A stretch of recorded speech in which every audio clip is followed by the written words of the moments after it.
우리나라 성인 가운데 무려 84%가 한 번 이상 경험하는 그런 문제가 있습니다. 바로 요통, 허리 통증인데요. 우리 집 주치 오늘은 요통을 일으키는 질환, 추간판 탈출증과 척추관 협착증에 대해서 지금부터 자세히 알아보겠습니다.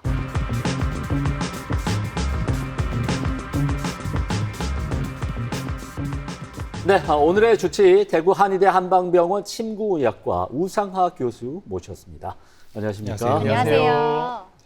안녕하세요. 대구 한의대학교 한방병원 침구의학과 우상하입니다. 네, 반갑습니다. 앞서 제가 말씀드린 것처럼 현대인들이 흔히 겪는 게 이제 바로 요통, 허리 통증이라고 할 수가 있겠는데 만성적인 통증을 갖고 있는 분들도 계시고 어쩌다 한번 허리 삐끗해본 그런 경험을 있는 분도 많이 계실 것 같습니다. 네. 교수님, 단순 근육통과 또 허리 질환, 그러니까 디스크나 협착증 이런 것들을 어떻게 좀 구분할 수 있는 증상이 따로 있을까요? 단순 근육통은 대개 허리, 골반, 엉덩이 중 한 부위의 통증이 발생하고 특정 자세나 움직임에 따라 통증 부위가 변할 수 있지만 통증이 다리로 뻗어나가는 양상이 뚜렷하지는 않습니다. 네. 반면 요추 추간판 탈출증이나 척추관 협착증은 허리 통증과 함께 엉덩이, 허벅지, 종아리, 발로 내려가는 하지 방사통 혹은 저림이 동반되는 경우가 흔합니다. 다만 이는 절대적인 기준이 아닙니다. 예를 들어 추간판 탈출증이나 협착증이 아니라 단순히 허리나 골반의 특정 근육의 문제만으로도 무릎 아래로 통증이 나타나기도 합니다. 또한 요추 추간판 탈출증이나 척추관 협착증의 초기 증상에서 하지의 통증이 없이 요통만 호소하는 경우도 있기 때문에 정확하게 감별하기 위해서는 전문의의 진단이 필요합니다. 음. 네, 그렇군요. 이게 다 그런 건 아니겠지만 허리뿐만 아니라 다리나 골반까지 증상이 발현하면 질환을 좀 의심해 봐야 될 것 같은데 네. 허리가 아픈 건데 다리는 또 왜 저리고 아픈 건지 또 이 증상이 어디까지 내려가면 디스크나 협착증을 의심해 봐야 되는 건지 네. 교수님 궁금한 게 태산입니다. 네, 알려주시죠. 알려주시죠. 네. 단순 근육통과 달리 추간판 탈출증과 협착증에서는 다리로 내려가는 신경을 압박하기 때문입니다. 추간판 탈출증의 경우 디스크 안의 수액이 탈출하여 신경근을 물리적으로 압박하거나 탈출한 수액 주위의 염증 반응으로 인해 통증이 발생합니다. 신경근은 좌우 구분이 있어 디스크가 탈출한 방향이 좌측, 우측인지에 따라서 다리의 저림이나 통증도 동일한 방향으로 나타납니다.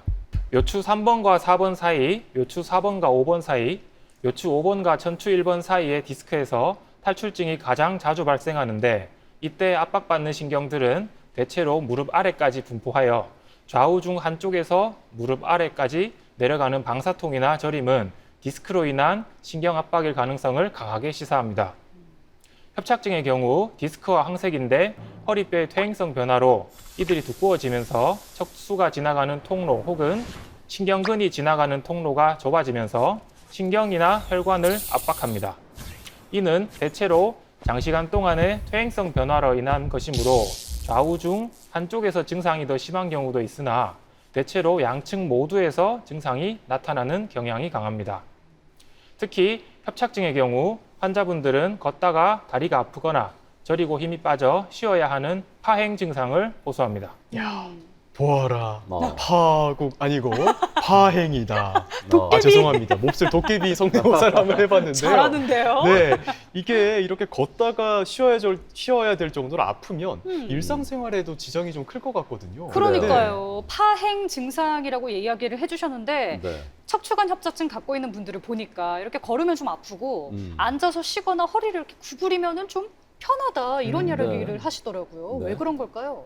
협착이라는 말은 좁아진다는 뜻으로 협착증은 척추관의 공간이 좁아져 그 안을 지나는 신경이 좁은 틈 속에서 압박받는 상태가 되는 질환입니다. 이때 허리를 펴면 척추관의 공간이 좁아지고 반대로 앉는 동작은 허리가 자연스럽게 굽게 되면서 척추관이 상대적으로 넓어질 수 있어 증상이 완화됩니다. 네, 그렇군요. 사실 제 주위에도 여러 번 말씀드렸다시피 제 여동생도 허리 디스크를 앓고 있고 네. 또 척추관 협착증을 앓는 분들이 많은데 이분들 얘기 들어보면 병원 가면 꼭 수술해야 된다더라 라는 분들도 계시고 맞아요. 허리는 건들지 마 웬만하면 가만히 놔두는 게 상책이다 이런 분들도 계시거든요. 많이 들었어요, 그거. 많이 네. 들어보셨죠. 교수님 정말 궁금합니다. 수술을 하는 게 유리할까요? 안 하는 게 유리합니까? 모든 추간판 탈출증과 협착증에 수술이 필요한 것은 아닙니다. 수술이 필요한 경우와 수술이 반드시 필요하지 않는 경우가 있습니다. 추간판 탈출증에서 수술이 필요한 경우는 바로 병원으로 가야 하는 위험 신호에서 언급한 허리 통증이 발생하면서 갑자기 소변이 나오지 않거나 대소변을 참지 못하거나 갑작스러운 성기능의 저하, 다리와 발의 힘이 빠지거나 움직이지 않는 경우, 회음부나 다리 감각이 저하되는 경우에는 응급수술이 필요한 경우가 많습니다. 또한 6주 이상 동안 적극적으로 치료를 하였음에도 불구하고 심한 통증이 지속되어 일상 수행에 장애를 초래할 경우 수술을 고려할 수 있습니다.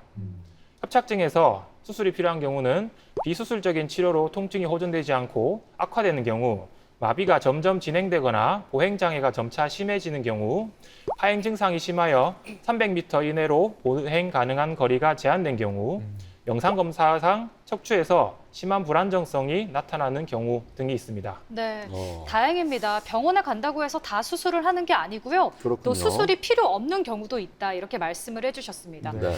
그러면 교수님, 수술 없이요 자연적으로 좋아질 수도 있는 건가요? 그렇습니다. 앞에서 얘기한 사항에 해당하지 않으면서 비수술적 치료 후 증상이 점차 좋아지는 경우에는 수술을 받지 않고도 증상이 호전될 수 있습니다. 여러 연구에서 추간판 탈출증과 협착증 환자 중 수술을 받은 환자와 받지 않은 환자를 장기간 관찰한 결과 대체로 수술을 받은 환자에게서 초기 증상이 비교적 빠르게 좋아지는 경향성은 있으나 시간이 지날수록 수술을 받은 환자와 받지 않은 환자 간의 차이가 점점 줄어들어 2에서 5년이 지난 후에는 두군간 차이가 유의하지 않다는 결과가 많습니다. 네, 그렇군요. 근데 또 교수님, 제가 아는 어떤 분은 그 허리 디스크 환자인데도 뭐 통증이 전혀 없다, 전혀 아프지 않다 이런 분들도 계시거든요. 네. 별다른 통증이 없는데 MRI를 찍었는데 디스크나 이 협착증 이런 게 또 나타날 수 있을까요? 네, MRI에서 디스크의 탈출이나 협착증 소견이 보이더라도 무증상인 사람이 있을 수 있습니다. 네. 이러한 불일치가 생기는 이유는 경도의 추간판 탈출증이나 협착증일 경우에는 신경을 압박할 정도로 심하지 않을 수도 있고 통증의 여부는 압박 정도, 염증, 신경의 민감도, 자세 혹은 부하 등 여러 요소가 함께 결정하기 때문입니다. 또한 협착증의 경우 노화 과정의 일부로 고령이 되면서 자연스럽게 나타날 수 있는데 그것이 반드시 통증이나 파행을 발생시키는 것은 아닙니다. 그렇기 때문에 추간판 탈출증이나 협착증을 정확하게 진단하려면 이학적 소견 및 영상의학적 소견이 임상 증상과 일치하는 것이 가장 바람직합니다. 그렇군요. 네. 그렇다면 우리 또 한의학에서는 네. 이런 요통과 추간판 탈출증, 또 척추관 협착증 어떻게 보는지도 궁금합니다. 네. 한의학에서는 요통을 포함한 전반적인 허리 질환에 대해서 요천추부 주변 연부 조직이나 이를 지나는 경락에 문제가 발생하여 허리의 통증 및 운동 제한을 일으키는 질환으로 봅니다. 다만 이러한 문제를 일으키는 원인에 대해서 다소 다양하고 복합적인 측면에서 접근합니다. 환자의 장부나 기혈 음량의 허시를 통해 환자 개개인의 체질과 특성을 파악하고 외부 요인에 대해서는 한의학적인 기준에 따라 풍, 한, 습 등으로 분류하는데 예를 들어 외상으로 다쳤을 때는 어혈을 고려하고 이 외에도 과도한 음주나 과식, 너무 추운 날씨나 습한 환경에서 오래 있거나 과도한 스트레스와 같은 것도 요통의 원인이 될 수 있다고 설명합니다. 이러한 여러 가지 가능성을 고려하고 종합하여 환자에게 약하고 부족한 것은 보태어주고 넘치는 것은 덜어내는 방법으로 접근합니다. 추간판 탈출증의 경우에는 한의학에서 여러 원인에 의해 경락이 막히고 기혈이 운행하지 못하여 마비감, 저림이나 움직임의 장애가 나타나는 비증을 추간판 탈출증과 관련이 있는 것으로 보며 그 외에도 요각통, 요퇴산통 등으로 표현합니다. 협착증의 경우 퇴행성을 전제로 하여 주로 노년에 장부의 기가 쇠약한 상태에서 장시간의 과도한 노동이나 외부의 환경으로 인해 경락이 막히면서 그 결과로 허리나 다리에서 동통, 저림 등의 증상이 나타난다고 설명합니다. 네. 우리가 일단 허리가 아프게 되면은 약들을 많이 먹게 되잖아요. 네. 일단 뭐 소염 진통제라든가 신경통약 이런 것들을 찾게 되는데 교수님 이런 것들을 뭐 계속 복용을 해도 되는 건지 부작용은 또 없는지 네. 그것도 궁금합니다. 맞아요. 요통 추간판 탈출증 협착증에서 약은 보통 완치라기보다 통증을 낮춰 일상 운동 치료가 가능하게 만드는 보조수단으로 씁니다. 소염 진통제는 효과가 빠르지만 위궤양, 위장관 출혈, 심부전, 심혈관 위험 증가를 주의해야 합니다. 얼마간 복용이 가능한가에 대해서는 개인적인 요인에 따라 다를 수 있습니다. 만약 복용 중 위장 증세가 있으면 위장약 병용이나 약제 변경을 고려하고 흡변, 토혈, 심한 복통이 생기면 복용을 중단하는 것이 좋습니다. 네. 근이완제는 급성기 근긴장이 심할 때 도움될 수 있으나 장기간 사용은 피하는 것이 좋습니다. 근이완제는 졸림, 어지럼이 나타날 수 있어 운전 정밀한 작업에 주의가 필요합니다. 신경통약은 소염 진통제만으로 통증이 억제가 안 될 때 통증 억제에 도움을 주지만 졸림, 어지럼, 집중력 저하, 일부에서는 부종, 체중 증가가 생길 수 있어 처음엔 저용량으로 시작해 반응을 보며 조절합니다. 일반적으로 통증이 심한 초기에는 적극적으로 고려하되 이후엔 감량 및 중단을 목표로 하고 부작용을 방지하기 위해서는 의료진과 상의해 올바르게 처방받아 복용하는 것이 안전합니다. 네. 약 복용은 네. 꼭 전문의와 상의해서 잘 네. 복용해야 한다는 점 기억해 주시고요. 네. 또 제가 듣기로는 스테로이드 주사를 사용한다고 하던데 이건 좀 어떤 원리인지 또 어떤 효과가 있는지가 궁금합니다. 경막의 스테로이드 주사는 추간판 탈출증이나 협착증으로 자극받는 신경 주위에 약물을 주입해 염증 부종을 줄여 통증 전달을 낮추는 원리로 설명할 수 있습니다. 주로 일반적인 비수술적 치료에도 통증이 지속되는 경우에 고려합니다. 연구에 따르면 추간공, 꼬리뼈, 경막 외 스테로이드 주사의 효과는 최소 3개월에서 최대 36개월까지 개인차가 매우 다양하게 나타난다고 하였습니다. 네. 일반적으로는 몇 주, 몇 달 정도를 기대하는 경우가 많고 효과가 좋은 사람은 더 길게 가기도 하고 일부는 시술 후 별다른 반응이 없는 경우도 있습니다. 이것도 효과가 쭉 지속되는 건 아니었군요. 네. 그렇다면 이런 방법을 계속 지속해도 괜찮은 건지 부작용은 없는 건지 궁금하거든요. 네. 왜냐하면 이 스테로이드가 계속 오래 사용하면 위험하다는 얘기도 많아서 네. 걱정하시는 분들 꽤 계실 것 같거든요. 그렇습니다. 좀 어떻습니까? 위험성은 시술 자체의 합병증과 스테로이드의 영향을 고려할 수 있습니다. 스테로이드의 경우 얼굴 홍조, 열감, 불면, 초조감이 나타날 수 있고 소화기관이 안 좋으신 분들은 위장 불편, 속쓰림이 나타날 수도 있습니다.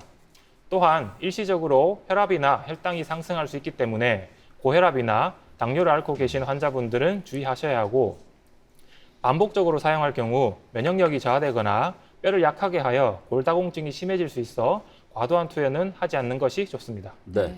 허리가 아플 때 우리가 흔히 이제 한방병원 가서 침 맞는 경우가 참 많이 있습니다. 네. 침 한 방 맞으면 뭐 허리 통증이 싹 난다. 이런 또 옛날 어르신들도 얘기들 맞아요. 많이 듣고 했는데 이런 침 치료가 허리 통증이나 추간판 탈출증, 척추관 협착증 이런 증상에 어떤 도움이 될 수가 있을까요? 네. 국내에서 한방의료기관을 찾는 환자의 약 32%는 요통으로 내원합니다. 그리고 이들 환자들이 가장 보편적으로 많이 받게 되는 치료가 바로 침치료입니다.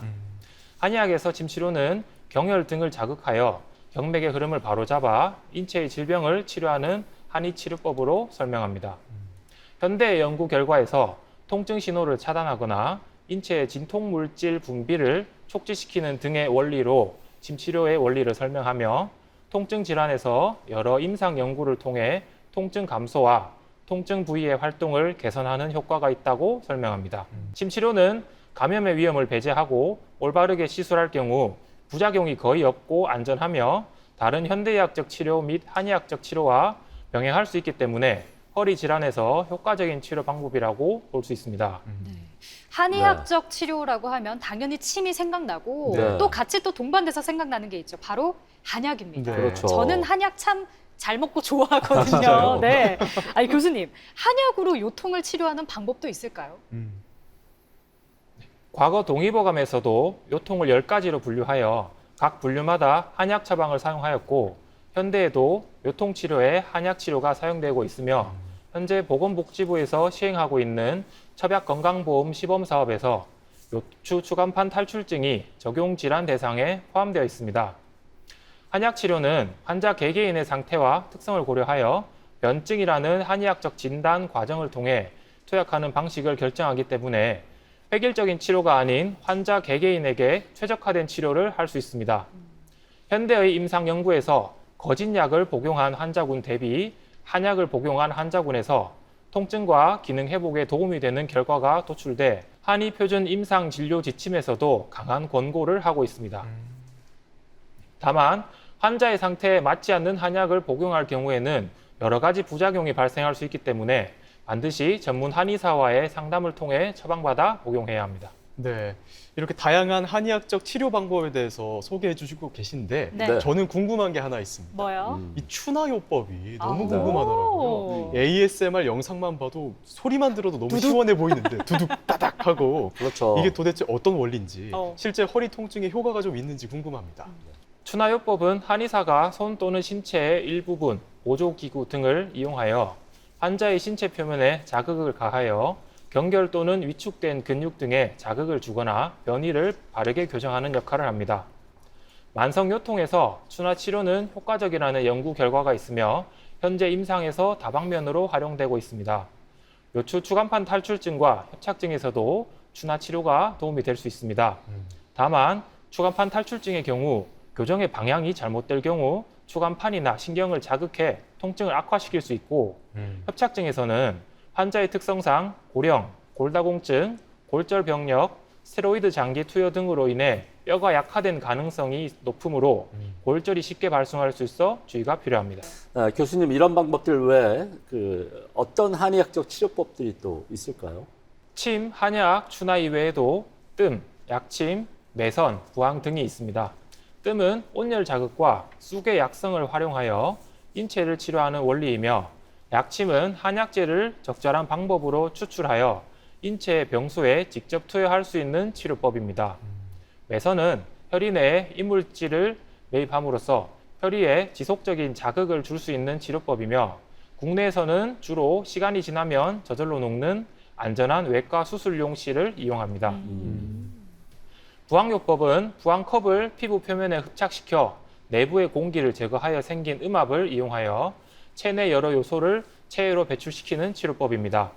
이와 더불어 한국한의학연구원과 광주과학기술원의 공동 연구를 통해 부항을 시술한 부위에서 산소가 풍부한 혈액의 분포가 증가하는 것을 관찰하였습니다.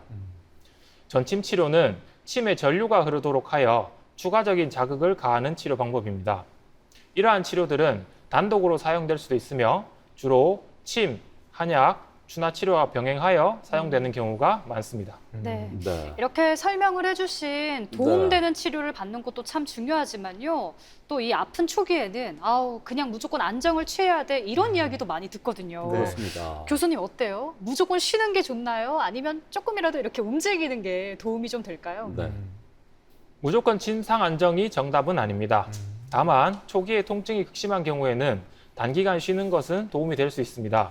특히 골절의 경우에는 일정 기간의 침상 안정이 필수적입니다.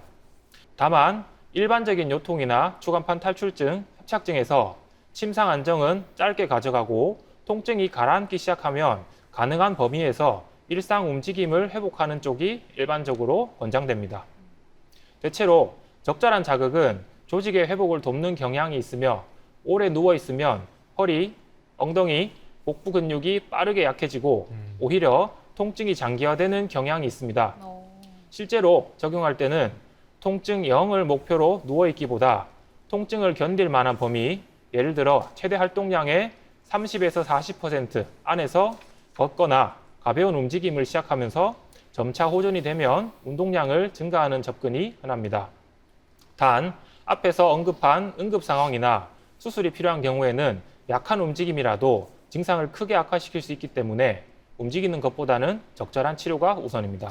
그렇군요. 네. 아시다시피 저는 축구를 아주 사랑합니다. 네. 어제도 축구를 했고요. 네. 오늘도 조금 이따 저녁에 유라의 박주영 축구장으로 달려갈 예정일 정도로 가방에 빨간 유니폼이 있더라고요. 또 우리 손흥민 선수의 국가대표 유니폼을 챙겨왔는데 예. 네네. 저는 이렇게 운동을 사랑하는데 주변에 허리 아픈 분들 보니까 아. 운동하는 것도 쉽지 않더라고요. 그렇죠. 그래요. 또 운동을 막 하다가 증상이 악화되면 정말 큰일이잖아요. 네. 그래서 운동할 때 좀 조심해야 할 점이나 피해야 할 운동 이런 게 있다면 교수님께서 오늘 알려주시죠. 네. 추간판 탈출증에서는 허리의 과도한 움직임이나 고중량 운동이 디스크와 신경을 자극하여 통증을 재현할 수 있습니다. 그러므로 특정 동작에서 통증이 급격히 악화되면 특히 다리로 찌릿하게 뻗는 통증, 이런 통증이 악화되면 그 동작은 피하면서 범위를 조절해야 합니다. 윗몸 일으키기의 경우 요추 굴곡 반복과 복압 증가로 디스크성 방사통을 자극할 수 있기 때문에 초기화는 피하는 것이 좋습니다. 네. 협착증은 대체로 허리를 뒤로 젖히는 동작에서 증상이 악화되기 때문에 초기에는 허리를 과도하게 젖히는 동작이나 스트레칭은 주의하는 것이 좋습니다.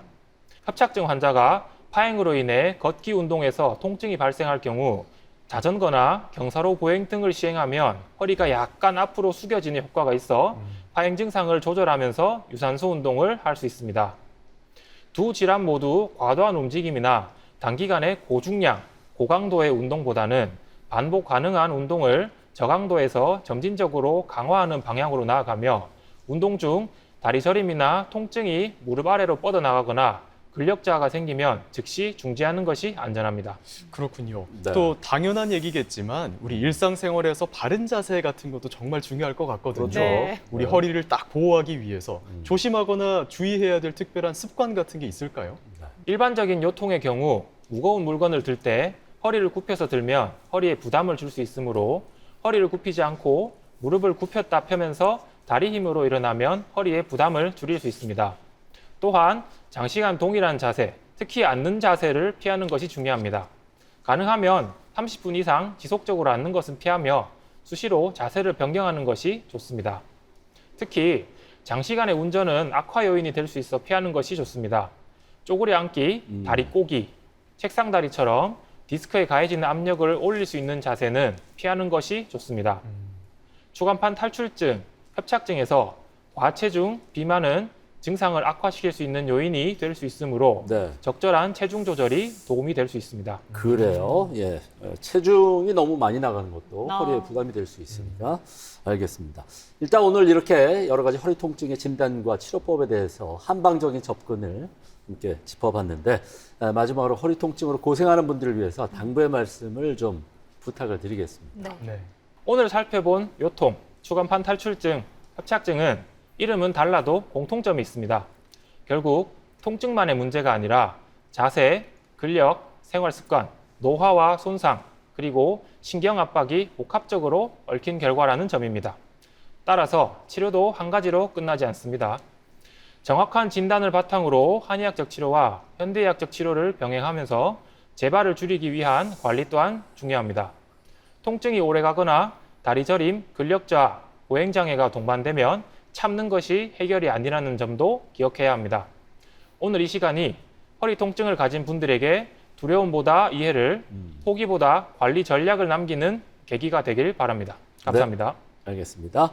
자, 오랫동안 잘못된 습관으로 허리 통증을 또 많이 유발할 수 있다고 하니까 틈틈이 적당한 운동해 주는 거 여러분 잊지 마시고 이상이 있으면 참지 말고 빨리 병원을 찾으셔서 제때 치료 받으시길 바라겠습니다. 자, 오늘 도움 말씀에 대구 한의대 한방병원 침구의학과 우상하 교수께서 수고해 주셨습니다. 감사드립니다. 고맙습니다. 네, 그리고 두 분도 수고 많았습니다. 건강하세요.